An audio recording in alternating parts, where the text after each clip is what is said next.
जिल्हा परिषदेच्या आपल्या लोकप्रिय सदस्य, आपल्या आशीर्वादाने आलेल्या वर्षाताई कांबळे, एरंडोलीच्या जिल्हा परिषदेच्या सदस्य स्नेहलताई उमेश मोरे, पंचायत समिती म्हैसाळच्या सदस्या गायत्रीताई घोरपडे, टाकळीच्या पंचायत समिती सदस्या मुजावरताई, एरंडोलीच्या सुप्रियाताई चौटे, सलगरेच्या सुजाताताई पाटील, नरवाडचे पंचायत समिती सदस्य तन्वी कमलेकर, इनाम दामणीचे सूरज मखदूम, या निमित्ताने व्यासपीठावर उपस्थित असणारे सर्वच मान्यवर नेते आणि बंधू भगिनी, आपण सगळ्यांनी आज नवनिर्वाचित सदस्यांचा भव्य जाहीर सत्कार समारंभ आयोजित केलेला आहे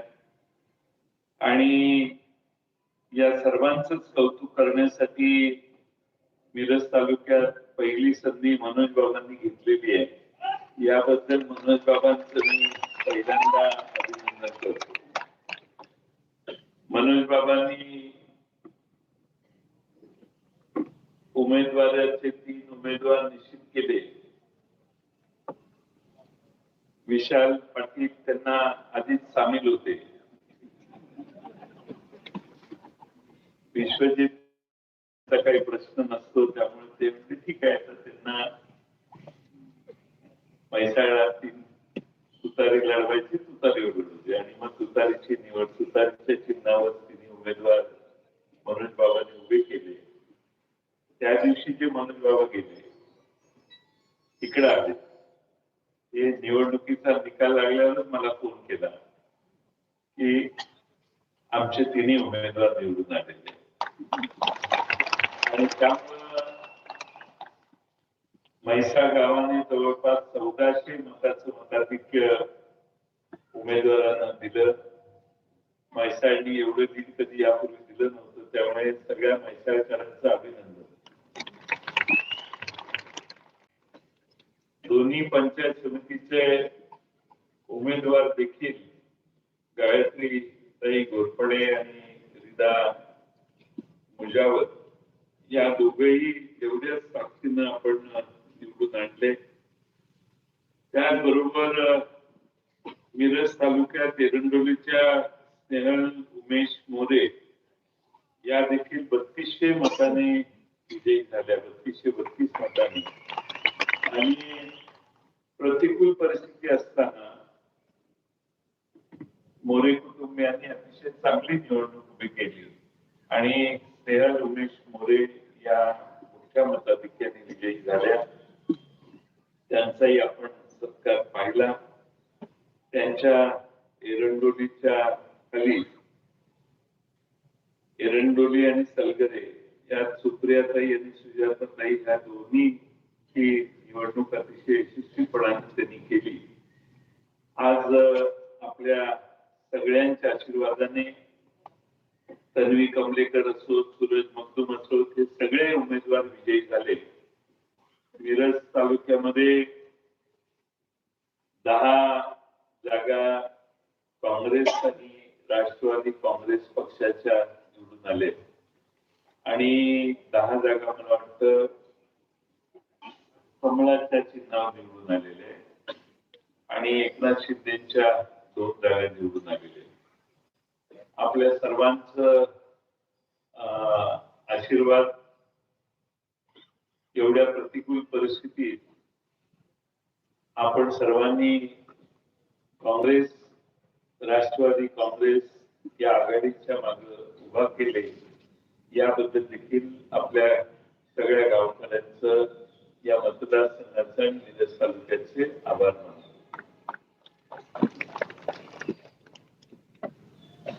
आपल्या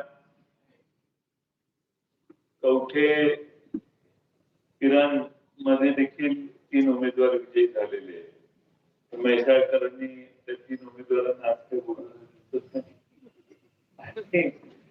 तिकडचे 3ही उमेदवार हे तुतारीवर निवडून आलेले आहेत आणि आमचे दिग्रजचे उमेदवार जे काँग्रेस पक्षाच्या चिन्हावर निवडून आलेले आहेत, त्यांनाही बोलवणं राहून गेलं. पण हे सगळ्यांचा पाठिंबा या मिरज तालुक्यातल्या जनतेने ज्यांना ज्यांना आमच्या विकास आघाडीला किंवा महाआघाडी शिवसेना काँग्रेस आणि राष्ट्रवादीची जी आहे त्याला दिला त्याबद्दल मिरज तालुक्यातल्या सगळ्या मतदारांचे आभार मानतो. तर निवडणुकीचे प्रकार परिस्थिती काही मी वेगळी सांगायची आवश्यकता नाहीये, पण तरी देखील आपण सत्तेच्या विरोधात जाऊन मतदान केलं हे आपल्या सगळ्यांचं कौतुक आहे. जिल्हा परिषदेची आकडेवारी जर बघितली तर विशालदादा आणि आम्ही मिळून काँग्रेस राष्ट्रवादी मिळून आणि उद्धव बाळासाहेब ठाकरे या पक्षाची असे आम्ही 30 जण निवडून आलो. आमच्या 1-2-3 जागा थोडक्यात पराभूत झाल्या, काँग्रेसच्या पण आणि आमच्या पण साधारणपणाने जिल्ह्याचा कल बघितला तर जिल्ह्याचा कल हा भारतीय जनता पक्षाच्या विरोधात आहे हे पहिल्यांदा आपण सगळ्यांनी लक्षात घ्या. एवढी मोठी ताकद असतानाही 16 जागांच्या विरोधपेक्षा जास्त ते जाऊ शकले नाही आणि त्यामुळे या जिल्ह्यात स्वर्गीय वसंतराव दादांचा जिल्हा, स्वर्गीय आबासाहेब शिंदे असतील, मोहनराव शिंदे असतील, राजाराम बापू असतील, गुलाबराव पाटील असतील, या सर्वांनी कायम या जिल्ह्यामध्ये पुरोगामी विचारसरणीचा पुरस्कार केला आणि त्या पुरस्कारात जो पुरस्कार करण्याची भूमिका त्यांनी तेव्हापासून मनात ठेवली किंवा त्याचा प्रत्यय आपल्या सर्वांना गेल्या 6 दशकाला त्यापासून फार जनता लांब गेली असं मला वाटत. आणि म्हणून हे विचारावर आधारित कार्यकर्ते आणि विचारावर आधारित निवडणुका हा आग्रह आपण सर्वांनी अजूनही धरायला हरकत नाही अशी माझी स्वतःची भूमिका आहे. खरं म्हणजे जिल्हा परिषदेत निवडून आल्यानंतर बरीच कामं, चांगली सेवा आमचे सगळे सहकारी तुमची करतील. शेवटी सत्ता जिल्हा परिषद कुणाची येणार कुणाची नाही हे सत्ता आल्यानंतरच तुम्हा सगळ्यांना कळेल. पण सत्ता येऊ अगर न येऊ आमचे जिल्हा परिषदेचे सगळे सदस्य आणि तशी आमची अजित घोरपडे साहेबांच्या घड्याळ पक्षाबरोबर देखील आघाडी होती. जत तालुक्यात होती, मिरज तालुक्यात होती. त्यामुळं आमच्या स्नेहल मोरे या घड्याळाच्या चिन्हावर निवडून आलेले आहेत. त्यामुळं तसा तो आमचा या जिल्हा परिषदेच्या निवडणुकीत मित्र पक्ष आहे आणि सरकारांनी आता जे मार्गदर्शन केलं ते बघितलं तर मला वाटतं की त्यांची भूमिका ठाम आहे आणि त्यामुळं या जेव्हा निवडणुका लागतील त्यावेळी निवड होईल त्यावेळी ही परिस्थिती त्यावेळी आपण बघू. पण जिल्हा परिषद आणि पंचायत समितीच्या सर्व सदस्यांना माझी विनंती आहे की जनतेचा संपर्क हा एकमेव मार्ग आहे विजयी होण्याचा, ज्याच्यामुळे तुम्ही सगळे निवडून आला. त्यामुळे हा संपर्क अधिक वाढवा. ज्यांनी मतं दिली नाहीत त्यांचाही विश्वास संपादन करायचा प्रयत्न करा. ज्यांनी आपल्याला काही मागण्या निवडणुकीत केल्या, तुम्ही आश्वासन दिली असतील, ते आश्वासन देखील पूर्ण करण्याचं काम पुढच्या 6 महिन्यात आपण सगळे कराल असा मला विश्वास आहे. शेवटी आम्ही मधल्या काळात उद्धव ठाकरे साहेबांचं ज्यावेळी सरकार आलं त्यावेळी मी या जिल्ह्याचा पालकमंत्री झालो त्यावेळी 2 उपक्रम मोठे आम्ही हातात घेतले जे आमच्या महाविकास आघाडीने या जिल्ह्यात पुढाकार घेतला. विश्वजित कदम असतील, आमचे खासदार असतील किंवा अगदी अजित घोरपडे साहेब असतील, आम्ही या जिल्ह्यामध्ये मॉडेल स्कूलची कल्पना राबवली. मॉडेल स्कूलची कल्पना राबवण्याचा परिणाम झाला की आज सांगली जिल्ह्यामध्ये 525 शाळा अशा झालेल्या आहेत की ज्या शाळांमध्ये कंपाऊंड बांधलेलं आहे, ग्राउंड शाळेला असेल तर त्यात मैदानात आम्ही वेगवेगळे मैदानी खेळाची ग्राउंड तयार केलेली आहे. शाळा जुनी असेल तर ती नवीन केलेली आहे, फरशा बदललेल्या आहेत, खिडक्या बदललेल्या आहेत, दारं बदललेली आहेत, फळे देखील आधुनिक लावलेले आहेत. डिजिटल क्लासरूम सगळ्या प्राथमिक शाळेत जिल्हा परिषदेच्या आम्ही केलेले आहे.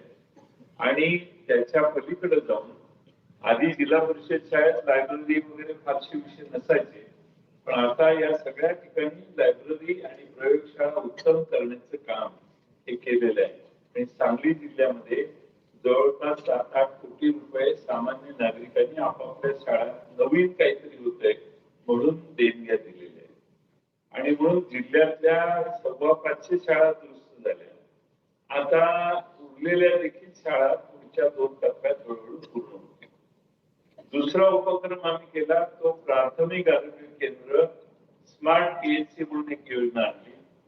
आणि आज सांगली जिल्ह्यात इकडं जतच्या उंदीपासून तिकडं कोकरूड पर्यंत कुठल्याही 67 प्राथमिक आरोग्य केंद्रात जर तुम्ही गेला तर त्या ठिकाणी सगळे कर्मचारी आहेत. पूर्वी 19 सालाच्या आधी 22 कर्मचारी असतील तर 10-12 कर्मचारी नाही, म्हणजे नेमणुका नाही. नेमणुकीची परवानगी राज्य सरकारनं मागितली आहे आणि राज्य सरकारने परवानगी दिलेली नाही. अशी अवस्था सगळ्या प्राथमिक आरोग्य केंद्रात जवळपास होती. डॉक्टर नाही, औषधं नाही, एक्सरेचं मशीन आहे तर टेक्निशियन नाही, टेक्निशियन आहे तर मशीन बंद पडलेलं आहे. अशा विकलांग अवस्थेत जिल्ह्यातली प्राथमिक महाराष्ट्रातले, तर मी आपल्या जिल्ह्यापुरतं सांगतो. आणि म्हणून स्मार्ट पीएचसी योजना आपण आणली. आणि मी कलेक्टरना सांगितलं की तुम्ही कॉन्ट्रॅक्टवर अधिक कर्मचारी नेमा, पण माणसाला नव्याला न पाहिजे. आणि म्हणून आज जिल्ह्यातल्या सगळ्या प्राथमिक आरोग्य केंद्रात कर्मचाऱ्यांची कॉन्ट्रॅक्टवर नियुक्ती झाली आहे. डॉक्टर देखील नेमण्यात आलेले आहेत. मशिनरी सगळी अद्ययावत केलेली आहे. त्याच्या मागचे टेक्निशियन नेमलेले आहेत. आणि सगळ्या प्राथमिक आरोग्य केंद्रात गोळ्या नाहीत, औषधं नाहीत अशी अवस्था आता राहिलेली नाही. त्याचा परिणाम हा आहे की सामान्य गोरगरिबांची माणसं प्राथमिक आरोग्य केंद्रात जरा जास्त आता जायला लागली. ज्या शाळा आम्ही सुधारल्या त्याचा परिणाम हा झाला की सांगली जिल्ह्यामध्ये पहिल्या 22 साली, 23 साली आणि 24 साली, 22 साली पहिल्या वर्षी 4000 नवीन नोंदणी झाली. जादा सरासरी जी पूर्वी नोंदणी व्हायची त्याच्यापेक्षा वाढली. दुसऱ्या वर्षी परत 5000 जादा नोंदणी झाली आणि नंतर 4000 जादा नोंदणी मुलांची झाली.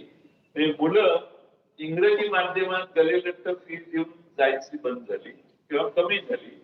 आणि खाजगी शाळा मुलं फी भरून घालवण्यापेक्षा प्राथमिक शाळा जर गावाची आपली चांगली झाली आहे ही भावना दूर दूरपर्यंत पसरली. अनुभव देखील लोकांना तशी यायला लागली. त्याचा परिणाम हा झाला की सांगली जिल्ह्यात गोरगरीब माणसाला जर आजारी पडला तर खाजगी डॉक्टरकडे जायच्या आधी प्राथमिक आरोग्य केंद्रात जायची इच्छा व्हायला पाहिजे अशी व्यवस्था आम्ही केली. शाळा मुलगा कुठं घालू याची चिंता जरा कमी झाली. ज्याला प्राथमिक शाळेत स्वतः गावातल्या घालायची असेल तिथं घालायला लागली. खाजगी शाळेपेक्षा देखील काही शाळा आमच्या अतिशय उत्तम झालेल्या आहेत. हे यासाठी सांगतोय की जिल्हा परिषदेत निवडून गेल्यावर आमचं गटार करण्यात, रस्ते करण्यात एवढ्या पुरतं आम्ही लिमिटेड राहतो, कारण त्यात कॉन्ट्रॅक्ट मिळतं. मग आपणच काम आणायचं आणि आपणच कॉन्ट्रॅक्ट घ्यायची. यापेक्षा सार्वजनिक जे महत्वाचं काम आहे त्याला पहिली प्रायोरिटी दिली पाहिजे. आणि ती प्रायोरिटी जिल्हा नियोजन मंडळाच्या पैशातून आम्ही दिली. आणि म्हणून या जिल्ह्यातल्या शाळा झाल्यात. माझी तर आमच्या निवडून आलेल्या सदस्यांना विनंती आहे, प्राथमिक पंचायत समितीच्या आणि जिल्हा परिषदेच्या, की त्यांनी एक महिन्याभरात एकदा शाळेत जाऊन शिक्षकांची गाठ घेतली पाहिजे. ते वेळेवर येत आहेत का चौकशी केली पाहिजे. त्यांनी काय शिकवलंय याचा आढावा एक 6 महिन्यातून एकदा तरी घेतला पाहिजे. किंवा मग पालक आणि शिक्षक यांची जी मीटिंग होते त्या पंचायत समिती सदस्यांनी जाऊन ऑब्झर्व केलं पाहिजे. तिथं दादागिरी नाही करायची. फक्त ऑब्झर्व केलं पाहिजे की काय म्हणजे जनता काय म्हणजे पालक काय म्हणतायत त्याचा आढावा घेऊन मग त्याचा परिणाम त्यांच्या कामकाजात पंचायत समिती किंवा जिल्हा परिषद भाषण करताना त्यांनी सांगितलं पाहिजे की शिक्षक कसे आहेत, आमचे शिक्षक चांगले आहेत, काय जे काय असेल ते. पण आमची शाळांच्याकडे आणि प्राथमिक आरोग्य केंद्राकडे आमचे राष्ट्रवादी आणि काँग्रेस आणि महाविकास आघाडीचे सगळे जिल्हा परिषद सदस्य हे चांगलं लक्ष देतील हे वचन मी तुम्हा सगळ्यांना देतो. कोणत्याही परिस्थितीत या यंत्रणा आणखी कशा सुधारता येतील हे बघण्याचं काम आम्ही पुढच्या काळात जरूर करू. आज खरं म्हणजे अजितदादा आपल्यात नाही आहेत, पण विधानसभेत त्यांनी भाषणात सांगितलं की जयंतरावने सांगलीला मॉडेल स्कूलचा कार्यक्रम अतिशय चांगला केला, मी पुणे जिल्ह्यात करतोय आणि आणखीन सगळ्या महाराष्ट्रात केला पाहिजे. आज कार्यक्रम करत असताना जिल्हा परिषद आणि पंचायत समितीमध्ये अनेक लाभधारक व्यक्तिगत लाभाच्या योजना आहेत. त्या व्यक्तिगत लाभाच्या योजना आता डायरेक्ट ऑनलाईनच आहे, पण तरी म्हैसाळमध्ये एखाद्या गोरगरिबाला ऑनलाईन न्याय मिळत नसेल तर मला खात्री आहे की आमचे पंचायत समितीचे सदस्य, जिल्हा परिषदेचे सदस्य हे निश्चितपणाने याच्यात आपल्या सगळ्यांना न्याय देण्याचं काम करतील. शेवटी गावाची सुधारणा याला आमचे निवडून आलेले पदाधिकारी चांगला प्रयत्न करून गावाच्या सुधारणेत मोठा सहभाग घेतील. मी मनोज बाबांचं अभिनंदन करतो की त्यांनी अतिशय चांगला पुढाकार घेऊन जिल्हा परिषदचे सदस्य आणि पदाधिकारी, पंचायत समिती सदस्य निवडून आणले. आता निवडून नाही आल्याची जबाबदारी कमी असते, निवडून आल्यावर जरा जास्त जबाबदारी असते. तर निवडून आल्यानंतर आता जिल्हा परिषद आणि पंचायत समितीमधून जास्तीत जास्त सेवा या जिल्हा परिषद म्हैसाळ मतदारसंघात आणण्याचं काम हे त्यांच्या नेतृत्वाखाली अधिक प्रभावीपणाने आमचे सचिन कांबळे, वर्षाताई आणि आमच्या गायत्री देवी घोरपडे आणि मुजावरताई करतील असा विश्वास आहे. एरडोलीचे स्नेहल मोरे आणि त्यांचे खालचे सगळे पंचायत समिती सदस्य हे देखील तेवढ्याच प्रभावीपणानं आपल्या सगळ्यांचा चांगलं काम करतील असा मला विश्वास आहे. आज आपण मोठ्या संख्येनं इथं एकत्रित जमला. 2-3 महत्वाचे प्रश्न आहेत. खरं म्हणजे खासदार साहेबांना जास्त याची माहिती असेल असं माझा विश्वास आहे. आतापर्यंत आपण कारखान्याला ऊस पाठवला तर त्यातनं इथेनॉल वगैरे मोलॅसिस मधून इथेनॉल निघायचे, इथेनॉलला 65 रुपये मिळायचे, तर थोडे 4 पैसे मिळायची व्यवस्था होती. किंवा आपण मका केला तर मक्याला 22-24 रुपये दर अलीकडे पोहोचलेला. तुम्ही सोयाबीन केलं तर आधारभूत किमतीपर्यंत अजून सोयाबीन पोहोचतच नव्हतं अलीकडच्या 2 वर्षात. आम्ही विधानसभेत अनेक आंदोलनं केली, भाषणं केली, पण शेतीमालाच्या बाबतीत कापसाची अपेक्षा देखील विदर्भातल्या खानदेशातल्या शेतकऱ्यांची सरकार पूर्ण करू शकलं नाही. 7,000-8,000 रुपये कापसाला दर मिळावा अशी त्यांची मागणी असायची, पण 5,500-6,000च्या दरम्यानच कमी जास्त कापसाला दर मिळत राहिला. आता सरकारने असं ऐकलंय की सरकारने आजपर्यंत स्वातंत्र्यापासून पंडित जवाहरलाल नेहरूंच्या पासून परवापर्यंत मनमोहन सिंगांचं सरकार होतं तोपर्यंत किंवा कालपर्यंत एक वर्षभरापूर्वी किंवा 4 महिन्यापूर्वीपर्यंत भारतातल्या शेतकऱ्यांना संरक्षण देण्याची व्यवस्था होती. मग ते संरक्षण कसं, अमेरिकेत समजा 4,000 रुपये कापसाचा दर असेल तर त्याच्यावर 50% कर असल्यामुळं ते 7,000 रुपयाला किंवा 6,000 रुपयाला कापूस इथं आला. इथं 5,000 रुपयाचा कापूस असल्यामुळे पुढे तिकडचा कापूस आला. सोयाबीनचा दर अमेरिकेत 2,000 रुपये असेल आणि इकडं आपल्याकडे 4,000 रुपये किंवा 5,000 रुपये किंवा 6,000 रुपये दर असेल तर तिकडनं ड्युटीज त्याच्यावर एवढी असायची की तो तिकडनं इकडे माल यायचा. तुम्ही तुमच्या गोट्यात बांधलेली गाय किती 15-20 लिटर दूध तुमची गाय देत असेल. अमेरिकेमध्ये 60 लिटर 70 लिटर 80 लिटरच्या गाय आपली गाय 15-20 लिटर दूध देणार, अमेरिकेतली गाय 70 लिटर दूध देणार. आणि म्हणून हे लक्षात घेऊन काँग्रेस जेव्हापासून राज्य होतं तेव्हापासून अगदी मध्ये शरद पवार साहेब कृषी मंत्री होते किंवा अगदी मनमोहन सिंग साहेब पंतप्रधान होते, तेव्हापासून या देशामध्ये बाहेरच्या देशातून काही शेतीमाल येऊ नये आणि आमच्या शेतकऱ्यांच्याशी त्याची स्पर्धा होऊ नये म्हणून प्रचंड कुठल्याही कराराला न वागता यापूर्वीच्या सर्व सरकारने या देशात शेतीमाल येऊन दिला नाही. पण असं आम्ही ऐकतोय की आता भारताबरोबर अमेरिकेचा करार झालाय आणि अमेरिकेने डोनाल्ड ट्रम्प नावाचे महान या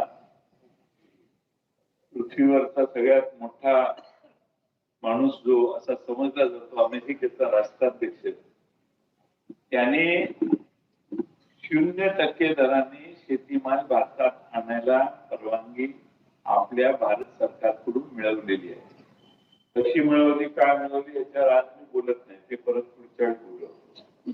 पण 0% कर लावल्यामुळं आता अमेरिकेतल्या 70 लिटर गाईचं दूध इकडे आलं किंवा दुधाचे पदार्थ आले, ते आपल्याला झेपणार आहे का? आपल्या गोट्यात बांधलेली गाय 15 आणि 10 आणि 17 लिटर दूध देणारी ती इकडच्या 70 लिटर बरोबर कशी स्पर्धा करणार? तुम्ही सोयाबीन लावलं, सोयाबीन 5,000-6,000 रुपये दर आला, तिकडे 4,000 रुपये सोयाबीन आलं, तर तुम्ही कसं काय सोयाबीन लावणार? इथेनॉल तिकडनं मक्यापासून तयार होतं, ते इथेनॉल जर 40, 45, 50 रुपयाला आलं तर तुमचं 65 रुपयाला इथेनॉल कोण विकत घेणार? या देशामधल्या सामान्य शेतकऱ्याच्या समोर ही संकट निर्माण व्हायला लागले आणि आपण अजूनही आपल्याला वाटतं की ठराविक पक्ष फार लोकप्रिय, त्याच्या मागे गेल्यावरच आपला उद्धार होतो, कारण ते आपल्याला वेगवेगळ्या वेळी आपल्या खात्यात पैसे येतात, त्याचा आनंद आहे. सगळ्या आमच्या भगिनींना तर जास्त आनंद आहे. पण आता ज्या भगिनी गोट्यातल्या गाईचं दूध काढणार आहे, ती गाय दर ऐकून दूध द्यायचं बघ. बघा तुम्ही ऊस लावायला लागल्यानंतर ऊसाला इथेनॉलचं मार्जिन आपलं जर गेलं तर आपला अजून दर कमी येणार. आपली परिस्थिती बिघडण्याची शक्यता फार मोठी आहे. त्यामुळे आता अमेरिकेच्या राष्ट्रपतींनी ट्विट केलं आणि सांगितलं, मी माननीय मोदी साहेबांचे मनपूर्वक आभार मानतो, माझे मित्र मोदी साहेब यांचे आभार मानतो. त्यांनी भारतामध्ये $500 बिलियन माल 0% कराराने आयात करायला मान्यता दिलेली. 500 बिलियन म्हणजे काय माहितीये का? 4.25 ते 4.5 लाख कोटी रुपयेचा माल अमेरिकेतून भारतात येणार. त्याच्यावर एकही रुपया भारत सरकारच्या तिजोरीत कर म्हणून मिळणार नाही. आणि तो आला, तुझ्या हा माईक आहे तर माईक तिकडचा माईक हा जर 200 रुपयाचा माईक असेल तर तिथला 150 रुपयाचा माईक आला तर भारतातला मध्यमवर्गीय माणूस तुमची थोडी आठवण काढणार आहे. दूध स्वस्तात मिळालं, शिया देतील. भारतातले शेतकरी आम्हाला लुटत होते असं आपल्या विरोधी भाषणं होतील शहरवासियांची आणि आपली पूर्णपणाने इकॉनॉमी खाली बसेल. त्यामुळं मुख्य वर्तमानपत्र काय ह्याच्यावर फार लिहित नाही. टेलिव्हिजनवर तुम्ही बघता त्याच्यावर तर चर्चा फारशी होत नाही. हे मोबाईल मध्ये युट्यूब नावाचं एक प्लॅटफॉर्म आहे. तर आता सगळ्या तरुणांना माझी विनंती आहे की इंडिया US ट्रेड अग्रीमेंट असं टाका इंटरनेटवर आपली किंवा गुगल करा, काय करा आणि काय काय त्यात होण्याची शक्यता हे तुम्हाला लक्षात येईल. आणि मग मी गॅरंटी सांगतो, जो शेतकरी युवक आहे तो आज रात्री तर झोपणार. खरंच अशी परिस्थिती आहे. त्यामुळं बघू आता काय होतंय. हे सगळे प्रचंड संकट आपल्या देशवासियांच्या समोर, देशातल्या ग्रामीण अर्थव्यवस्थेच्या समोर आहेत आणि त्यामुळं आपण म्हैसाळच्या कॅनलचं पाणी इकडे जातं म्हणून कवठेमंकाळला पाणी मिळतं, त्याची पाणीपट्टी आपण त्यांच्याकडून घेतो, मग तिकडे वरनं पाऊस पडतो आणि त्याच्यावर शेती अमेरिकेत बरचशी होते. त्यामुळं आपल्याला फार संकटाचा सामना भविष्यकाळात करावा लागेल आणि त्यासाठी तुम्ही जरा अभ्यास करा, काय काय करायचं, काय काय होणार आहे याचा विचार करा. आपल्या कारण काय बरेच लोक शेतकरी कर्ज मोठं काढतात, ऊसाचा एवढा पैसा येणार, त्याचा एवढा येणार, त्याचा तेवढा येणार, घर बांधू, हे करू ते करू अशा नादात आपण असतो. पण जगात जी परिस्थिती बदललेली आहे त्याचा अभ्यास देखील किमान माझ्या सासूरवाडीच्या लोकांनी करावा. बाकी दुनिया जाऊ दे. माझी विशालदादा जबाबदारी आहे त्यामुळे विशालदादा काहीतरी येऊन तुम्हाला या कराराबद्दल माहिती अजून तपशीलवार काहीतरी देतील. पण हा एक महत्वाचा प्रश्न आहे, याचा अभ्यास तुम्ही सगळ्यांनी करावा एवढी विनंती मी करतो. आज फार चर्चा नाही आहे, चर्चा तुमच्यापर्यंत काय पोचवायची याची यंत्रणाच तयार आहे. तुम्हाला काय वाचायला द्यायचं उद्या सकाळी हे आज रात्रीच कळतं. तुमच्या समोर काय दाखवायचं संध्याकाळी, कुठल्या चर्चा दाखवायच्या आणि कुठल्या बंद करायच्या हेही ठरतं. त्यामुळे तुमच्या मेंदूला, तुमच्या डोळ्याला जे दिसतं ते सोयीचं असेल त्यांना तेच दिसतं. आम्ही सांगितलेलं इथंच मुरून जातं, ते पलीकडे तिरपत नाही, त्या पलीकडे 2 फुटाच्या पलीकडे. त्यामुळं लोक एका वेगळ्या धुंदीत आहे की सगळं काही अवेलेबल आहे, पण तशी परिस्थिती नाही. एवढं मी तुम्हाला सांगणं माझं कर्तव्य होतं. नाहीतर परत तुम्ही म्हणाल तुम्ही आला तर त्या दिवशी सप्ताह करून गेला, हे त्यावेळी का नाही सांगितलं. मला परवाच कळले, म्हणजे 1 महिन्याभरापूर्वी. ते आपल्या सगळ्यांना मी कानावर घालतो. परिस्थिती असं काही नसेल तर आनंद आहे, असं म्हणतात लोक की असा करार झालेला आहे. त्यामुळं करार पूर्ण झालेला नाही, आता फायनल करार होणार आहे. पण राहुल गांधींनी देखील देशात लोकसभेत काही मुद्दे मांडलेले, विरोधी पक्षाच्या वतीने अखिलेश सिंग यादव यांनी काही मुद्दे मांडलेले, असे वेगवेगळे आपली बाजू मांडतायत. पण आपल्याला नक्की करार समोर आल्याशिवाय नक्की काय आहे ते आज सांगता येणार नाही. आमची अपेक्षा आहे सध्या सत्तेत जे बसलेले आहेत त्यांनी असा करार न करता मध्यम मार्ग काढावा आणि फारच त्यांचं बोबडं अडकलं असेल अमेरिकेकडे, काहीतरी मधला मार्ग काढून विषय सोडवावा. पण शेतकऱ्याला पूर्णपणाने उघड्यावर आणू नये एवढीच आमची त्यांना विनंती आहे. आपण सगळे या ठिकाणी आम्हा सगळ्यांना स्वागत आज मोठ्या प्रमाणात केलं. फार मोठ्या संख्येने या ठिकाणी आपण उपस्थित राहिला. काल छत्रपती शिवाजी महाराज यांची स्मरण दिन आपण फार मोठ्या प्रमाणात साजरा केला. मला खात्री आहे की त्यांचा शेतकऱ्याच्या देठाची शेतातल्या पिकाला धक्का लागू नये ही त्यांची मानसिकता होती आणि तीच मानसिकता आजपर्यंतच्या राज्यकर्त्यांची राहिलेली आहे. आता सध्याची राज्यकर्ते देखील तसाच विचार करतील अशी परमेश्वराकडे प्रार्थना करतो आणि माझे 2 शब्द